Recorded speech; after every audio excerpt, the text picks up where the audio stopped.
So lumber prices are flagged as having gone down. Lumber prices crash. Lumber prices fall to their lowest level.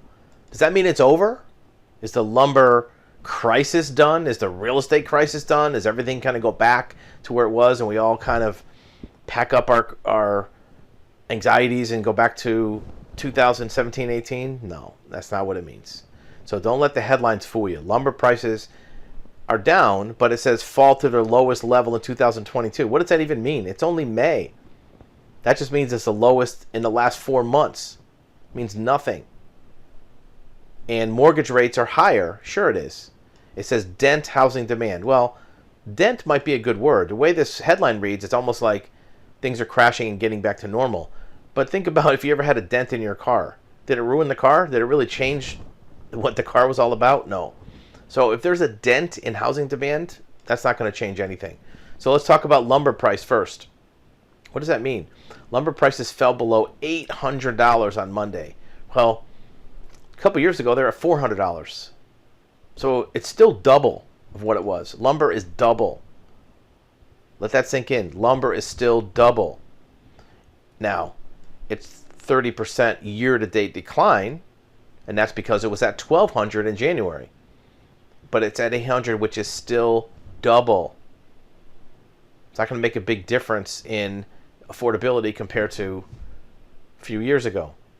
It says slowdown in demand due to surging mortgage rates. Well, the home builder survey revealed a slowdown in demand. How did the home builders know that it had to do with rising mortgage rates? How did they know that was the reason? The home builder doesn't know why there's less demand. Now, it's happening at the same time that mortgage rates are going up. So maybe it's a coincidence, maybe it's cause and effect, but we don't know for sure that that's the reason. Decline comes as mortgage rates soar to levels. Well, I don't know about soar. They've gone up. It raises the cost of buying a house. 5.27 versus 3.11 at the start of the year. It's a 2% difference. It says leads to a mortgage payment difference of well over $1,500 depending on the price of the house. Well, that's also a little bit of a misleading thing. For a, let's say, 2% difference to result in $1,500 a month more, you have to be talking about a $900,000 house. That's how much of a house raises the payment $1,500. So if you're out there looking at $1 million house, yep, your mortgage rate or your mortgage payment went up $1,500. Most people aren't looking at a $900,000 house. It could be, but that's more than double the average. Almost triple. Well, not triple. The average right now is about $380,000, $400,000. So it's more than double the average. So it does make a difference. I'm not saying it doesn't make a difference, but the article is trying to make it seem like more of it is. Home builders slow down in entry level due to payment shock. Well, how much does it make a difference in a payment on an entry level house? Well, let's say an entry level house is $400,000. $400,000.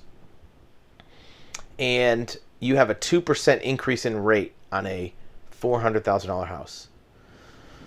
Well, that's $8,000 a year in interest, which equals probably about $650 a month in payment.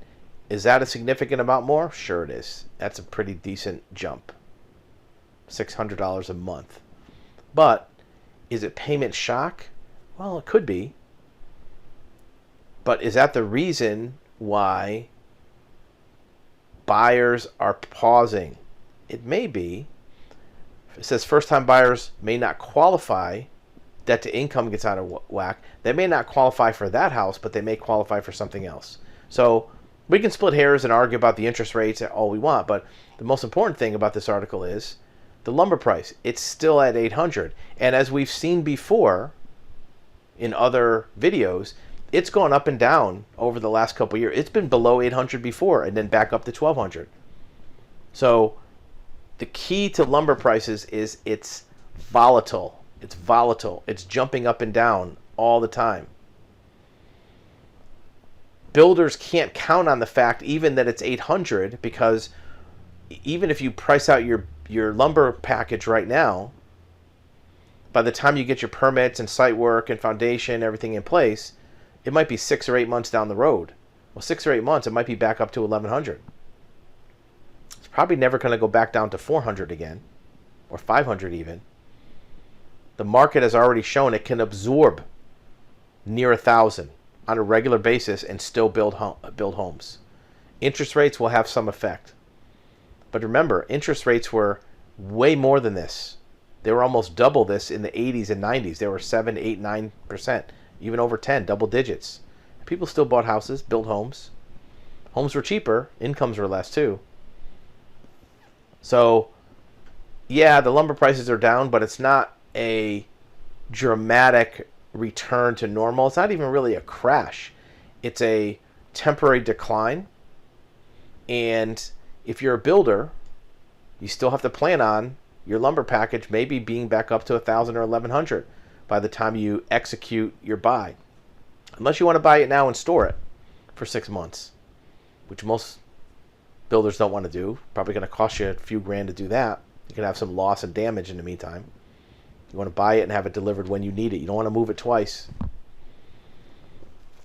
So if you're looking to bid a project, you have to bid it on a sliding scale.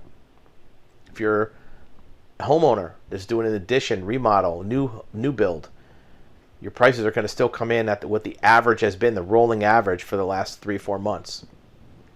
You have to expect that. Yeah, your interest rate's going to be higher if you're financing it, getting a line of credit. None of this changes the fact that there are still severe supply chain issues. You can get lumber for the most part. Most of the goods you need for lumber are available. Occasionally you might run out on certain things in spot locations, but usually within a week you can get it. You know, if there's a rare size, maybe a 6x6 you need, or certain laminated goods, maybe that might be out of stock, but you can usually get it by the time you need it. Where really there's a problem are the finish items. Countertops, cabinets, appliances, fixtures, some trim items. Those are items that are problematic in terms of getting delivery. Yeah, the prices are up, but the problem is even getting them. There's certain appliances, dishwashers, and refrigerators that are out of stock. No time horizon for getting those. That's going to be the bigger problem. The other big elephant in the room is labor. If you're a builder or a contractor or even a subcontractor, getting help for your projects. Even if you're an electrician and you need journeymen to work for you to do some of the busy work, it's tough to find them. And when you can, you have to pay a lot more for them. And a lot of times they're not reliable. They don't show up. This is the bigger effect on a build than the lumber price. So when you see this lumber price fluctuating up and down, sure, it went down. Next week you might see it goes back up. Whether it's 800, 900, 1100, or even at 600, those aren't the big things that are going to affect the construction industry. Interest rates will have an effect, certainly, but there still is an undersupply. There still are 5 million people playing musical chairs that don't have a house to sit down in. 5 million too few houses out there. That's not going to change overnight.